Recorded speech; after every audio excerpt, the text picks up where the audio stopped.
Earth as a singular planet. In fact, it is anything but.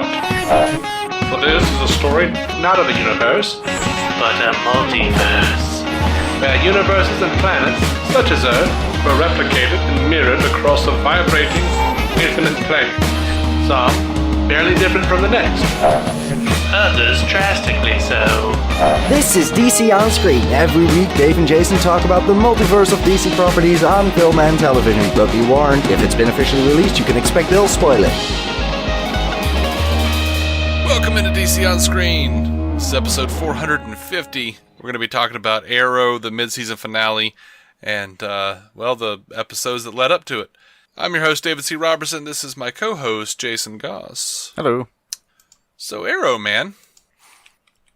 I kind of want to get it out of the way right away and say, I don't feel like it's living up to season 5, but it's pretty good. It's right there with it. You think so? I think it's right there with it. I just gotta see what happens with this stupid investigation. Yeah. This that FBI agent is the awful. The big drain on the season right now is that investigation. And I hate that it's even starting to affect other parts of the storyline. I didn't want it to be a big part of the storyline. Because, every time I'm watching, all right, like, Quentin gives him a watch, right? It's a family thing. He says, I can't accept that. Blah. It's nice moment between the two. Quentin even says, it's not right, you don't have a parent here today. Mm-hmm. And that was one of those lines where I kind of, that hurt a little bit. That was good. Yeah. And think about all the development they've gone through since Quentin brought him in because he thought he was the vigilante. Mm-hmm. I was already annoyed because we've done this story before. Mm-hmm. And here we are doing it long form. And the actual person playing the FBI agent is awful. Just painstaking. You think? Yeah, she's bad. I just hate her character. I haven't noticed any bad acting or anything. Okay, let me retract. Some combination of the character and her is bad, and I can't tell which one is driving the boat. But it's not working for me. Like, every time she comes on screen, I think, oh, God, what now? I always feel like she's just she calls them in, they sit down for 2 seconds, and she's like, I know you're hiding something. You get the hell out of my office. Okay. That's and it. they leave. Yeah. And then they're gone. And it's just like they haven't given her any motivation. She is kind of one of the worst villains we've had ever on Arrow in the sense that she's just there fucking things up and we have no idea why. Why is this personal to her? Why does she have what is her deal? Yeah. Why has she made this her life? Very, very upset about everything. I mean, at least Caden has mentioned that he has something personal going on and he intends to teach the team a lesson. At least we got some promise that he...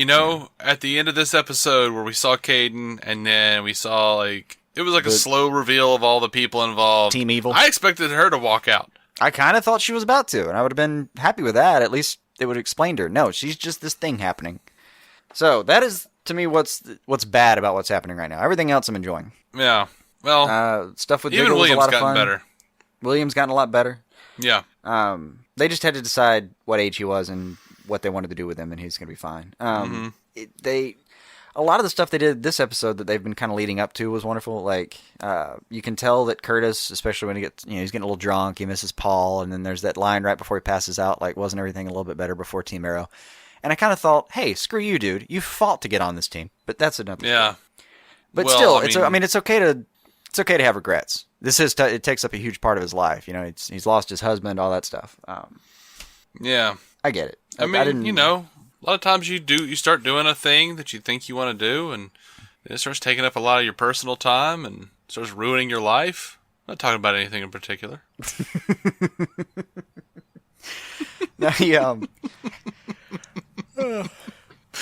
Just gonna see if I came up with anything. I'm just gonna let that lay there.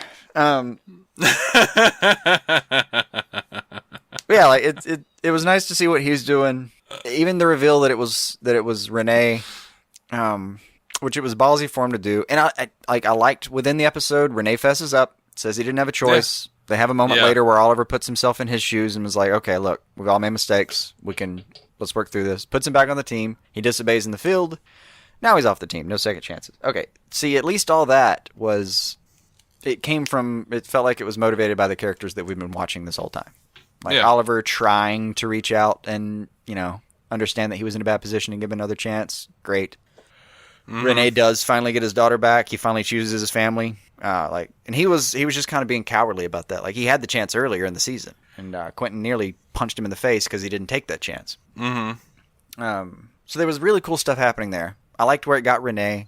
And honestly, if Renee's just off the team and he has his daughter, some part of me is like, you know what? Leave it there. I love Renee. I love Wild Dog. But, like, yeah, if it's just he gets to be with his daughter, and then why don't we just leave him on the sidelines? And then when it comes time for him to really testify, maybe do something in court. I don't know. The worst case scenario is like, can't you see him having a conversation with Oliver where it's like, look, now that I've said this, I don't want to testify against you, Hoss, he'll say. But I don't want to testify against you, Hoss, he'll say. Yeah. You know what he's going to say. But like, he'd be in a position now where, like, look, I don't want to testify against you, but I've already given him my testimony. If I get up there and perjure myself, they'll take my daughter away. So I'm back in the position of, like, should I lie for you and lose my daughter? And then he's going to have to, it's going to be another one of those, like, thematic moments maybe where, like, Diggle had the same choice to make. He chose Oliver over his family too. And now is Wild Dog supposed to make the same decision? Like, that you can have a lot of fun with. Yeah, I'm enjoying that theme of choosing family, of having to make the choice team over between the family and like the that. team. Yeah. And I don't think they're wrong. I don't think any of them's wrong necessarily for it's a for really leaving tough the decision. team. I did like how, I liked how everyone left. Like, they were tracked. I mean, they were tracked like animals, like owned things. I would be super pissed about that. I was a little annoyed where, I mean, you know, Curtis was, I thought it was funny where Curtis was like, you guys were like spying on me and tracking me, and Felicity's like, yeah, with a GPS that you knew that we had on you. Like, I don't understand. Yeah. Some part of her's like, how did you not see this guy? Like, we might as well have pulled up that, like, where's my phone app? Right. I think Curtis is just being a little too dramatic about it, honestly. I really do. But it's clear that he's upset with... He's got other issues going on. He does. He's got some stuff going on, too. But, like, I did feel like everybody had their own good reasons. Like, on the one hand, Oliver did bring him back on the team, and he couldn't trust him in the field. All right, I can't trust you in the field. I can't trust you at home base. Get out. Okay, I can buy that. That makes sense. Renee had his family to choose from. He was, again, in a bad position. I get where he comes from. Sure. Dinah, she's put herself in this position how many times? And the big one for Dinah is she trusted John and lied for him. And then when the time comes, John's like, no, I don't have your back. Screw that guy. I'd get out of there too. Yeah, absolutely. And then even Terrific, when he actually, or Curtis, when it comes down to him, I still liked his reasons. Like, emotionally, he's falling apart. He's still in on the Helix thing, even though he's pretty pissed about a lot of the stuff that's going on there. But, like, the idea that he needed to be tracked as though he wasn't part of this team for several years. Yeah, I'd leave too. I'm too prideful. I'd get the hell out of there. You know what aggravated me about the Dinah and John thing was John did stick up for her. He was like, nah, man, she's had my back, blah, blah, blah. You know, he still trusted her. And then at the end, he was like, I'm sorry, Dinah. I'm like, no, but you stood there and you told, like, I wanted, like, Oliver to be like, no, his objections to my accusations were noted. Like, he had your back, to be fair. Yeah. But, like, Dinah wanted them to basically apologize for ever having not trusted him, and John was just like, no, we're going to not trust you sometimes. Sorry, that's how it is. I know that you implicitly trusted me and put the entire team's lives at risk, but, I don't feel the same about you, so. Which is essentially what he said. Which I kind of wish that all of them, that they had, like, just any one of them had mentioned to the team while they were having this argument, remember Evelyn? Yeah. And, you know, Oliver mentions a couple times, like, we can't have another Evelyn. But not to them. But not to them. While they're all being indignant and pissy. See, I feel like you're saying indignant and pissy. Uh-huh. And I feel defensive in a way that, like, I know I would be indignant and pissy and leave the team. Yeah. So I feel like I'm defending my own behavior. That's okay, but, you know, just as long as you understand you're wrong. No. You're okay. No, you're part of a clandestine freaking super team. Mm-hmm. You gotta one of you has already been outed as a traitor. Like, there's no way around it. This girl was a traitor. These people have everything to lose. They have children. They have lives and careers. They have everything to lose by being on this team and operating this team. You're gonna be tracked. And sometimes people aren't going to be trusted until they can prove themselves. Get your ass off your shoulders. Stop being a bunch of crybabies. You chose this life. Now, if you can't handle it, get the hell out. Nope. I would still be indignant. I understand your point about the clandestineness of it all. But it's like everyone on this team has lied through their teeth on multiple occasions. And it has absolutely usually cost like a lot of trouble. But that doesn't mean everyone's tracking Felicity everywhere. John never got tracked, even though he was basically doping, almost killing himself doping. None of that matters. Oh, no. But see, my point would be that the new guys, they should all be tracked. I know. But as one of the new guys, putting myself there, I'd be like, no. There's not like Team A and Team B. No. Isn't there, though? That's the point. That's why I would get indignant and back out, is what they just declared was basically, yes, there's a central group that is the real team, and then you guys are peripherals, and we don't really trust you when it comes down to it. And I'd be like, you know what? Fine. Go screw yourselves. I'm taking my costume, and I'm bailing. I might bowl. Yeah. Who knows? Death bolt. No. Yeah, I see both sides of it. I really do. I don't blame them for leaving. Yeah. But then again, they're kind of being crybabies about it. Like, a lot of this is just like, oh my gosh, man.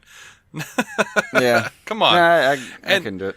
And, for the drama of it, I am annoyed that they didn't go, to be fair, John did stick up for you. I don't agree with John, because this isn't a democracy. I say I have a problem with you. Right. And then obviously it turns out the whole reason the team's unraveling is because Caden had Siren put in a surveillance device while she was in there. Uh-huh. And I'd be annoyed if it was anyone but him that designed it. Yeah. Anybody else would be like, come on, Felicity would have found that by now. Yeah. Caden James, man. I'm really annoyed by his overarching story so far. He's like, you killed my son. We're going to it's revenge. I don't know why you get annoyed by stuff like that. It makes no sense to me. It's annoying to me. It's annoying to me because it's just a retread of last season, where it was like, you killed my father. Now there's gonna be revenge. Yeah, can't you come up with something a little different? And people, getting revenge about it. I thought Caden James would have a little more of an interesting plot than revenge. I really did. I really hoped that he would have like a plot beyond that, just a motive beyond that. But whatever, man. I don't know. It's aggravating. I don't think they're done giving you his motives yet, though. Maybe not. I mean, he was already a subversive hacker. Like, he was already on the baddie list. Sure. So, no, I just don't think we're done fleshing him out. Hope not. But that's a shitty card to pull right up front. I'm just like, ugh, okay.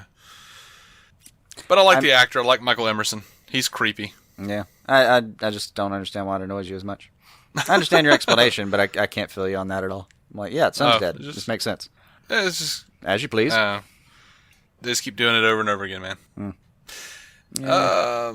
I'm not annoyed by Olicity. I'm not annoyed by Oliver and Felicity. I'm actually thankful they've put it to rest. I don't need a lot more on this. Time to just go ahead and do that. Happy they had their little wedding and everything. I even like seeing Donna and the calculator. That sounds like a 70s like sitcom drama if I ever saw one. Like Donna and the calculator. Oh yeah. I like that there's still a little spark between her and Quentin. I enjoyed that. Dude, Black Siren and Quentin. Yeah, that was an interesting turn. That's the first time I've had any empathy for Black Siren. Yeah, and Katie Cassidy killed it. Mm-hmm. Yeah, she's actually gotten a lot better in this role. I've been impressed with her so far. Like, Black Siren started out as, bizarre and kind of over the top as the rest of them, but she's turning it into something that's a little less cartoony and a little more fun to get behind. Mm-hmm. All right, what else we got? Other than you get the power shot of all the villains, that's really all the episode had going on. Yeah. I mean, because we're talking about the season so far, too. So What did you think of Deathstroke? You good with that? Mm-hmm. Good little arc. Do you have any hope of seeing him again? Do you think that he should be seen again? I'm kind of good where we left him. Yeah, I mean, he walked out of this story for all rights and purposes done. I mean, if they come up with a great reason to bring him back, that's one thing, but I don't think we ever see him again. I think we'll probably see him at least one more time before the series is over, I think we'll probably... Yeah, I mean, his son's still out there. His son's still out there. There's still something going on with that. But they gave him a good ending. He walks off kind of a good guy. Yeah, maybe an anti-hero to some extent. But he walks off kind of more on the side of the Angels than not. I don't see how you'd take him maybe and throw him at Teen Titans like Bennett's, suggested a couple times. I don't Yeah. I don't know how much more you've got to do with that character. It's a perfectly good wrap-up. If they come up with some great reason to use him, I'm sure they will. Like, there has to be a finale to the show at some point, and it better be epic, and it would delight me if they brought in everybody that's ever been on. Sure. For one final battle. And if he showed up for that, it'd be great. But short of that, I don't know what you do with him. I don't think I want that from an Arrow finale. I just want it to be Oliver. I don't know why, but I kind of want it to be spun that way. Maybe. But then again, I thought most of last season's finale was kind of a perfect series finale in a lot of ways. It would have been. They could have made just a couple of minor adjustments and put the show down, and it would have been fine. But it doesn't look like we have that to worry about for a while. I mean, they're not. Yeah. There's no real talk of cancellation right now. Yeah. We can, at this point, kind of assume next season is a go. So it'll be at least a year and a half before we have that discussion in earnest. Right. At the wedding when Thea was like, I was kind of hoping someone would show up. I was like, me too. Yeah. I know. Part of me thought that he might be the traitor for a second. Oh, yeah? Like that he was willing to, that he was going to, regain his own life by coming back and calling out Oliver, but... I briefly considered it. It was a fleeting thought. I briefly considered it. Yeah, I don't know. Thinking about that, though, I maybe your series finale idea would be fun. Just to have, everybody. Just everybody. Speedy, Arsenal. Huntress.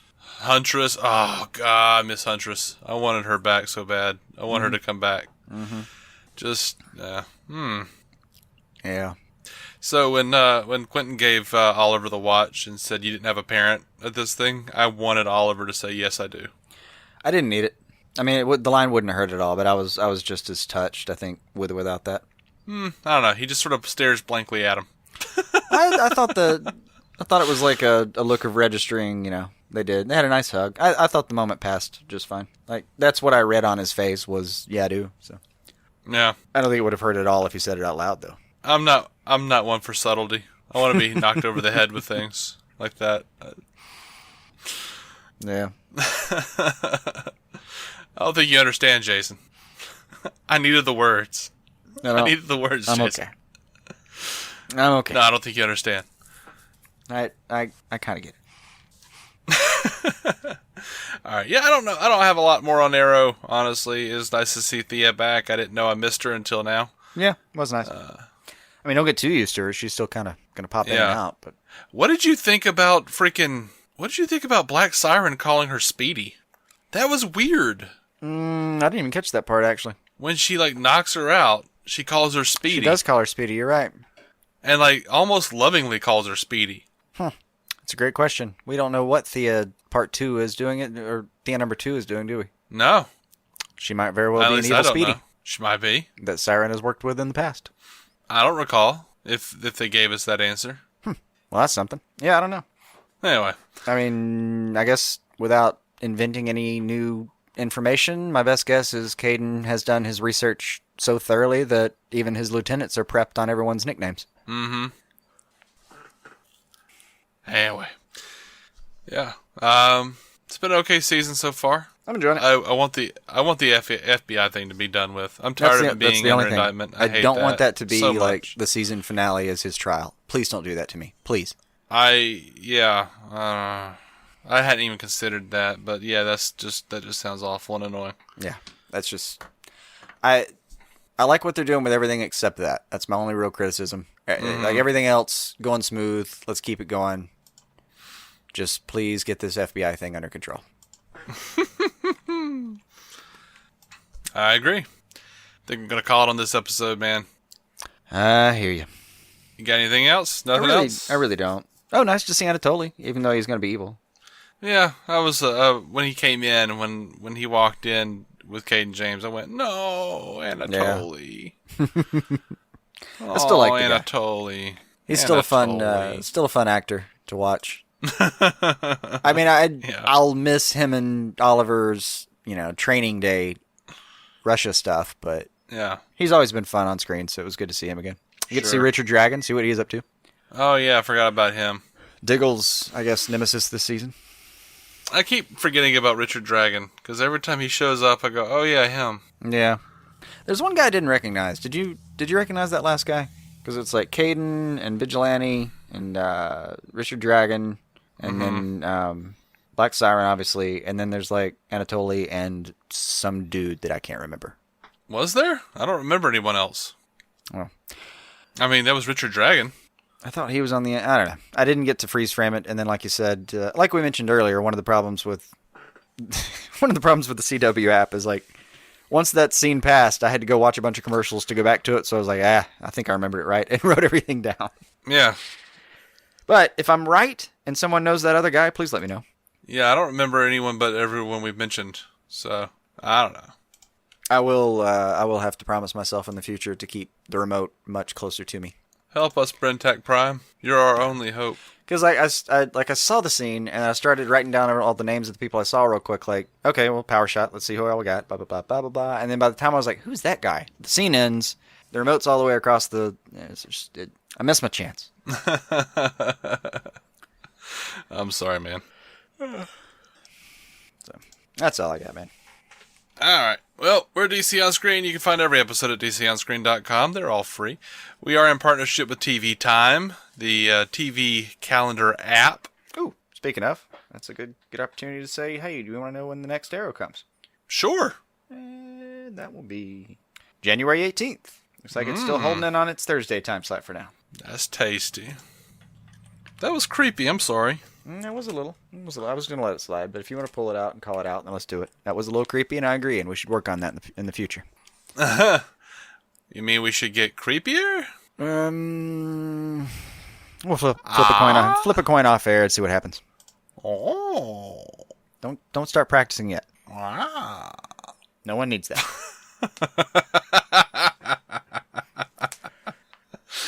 All right.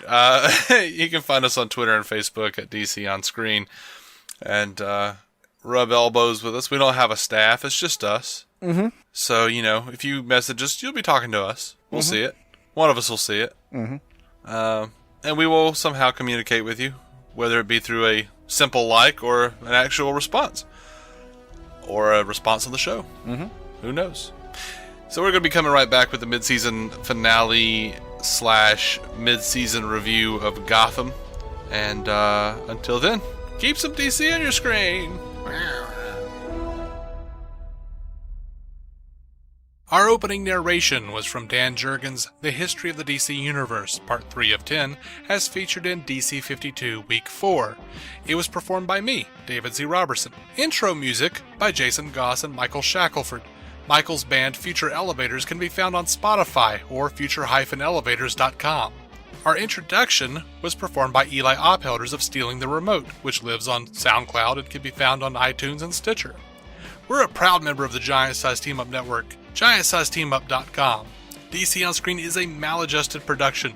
Visit maladjusted.tv for more from me and Jason, including sketch comedy and improvised web series, vlogs, parodies, and more.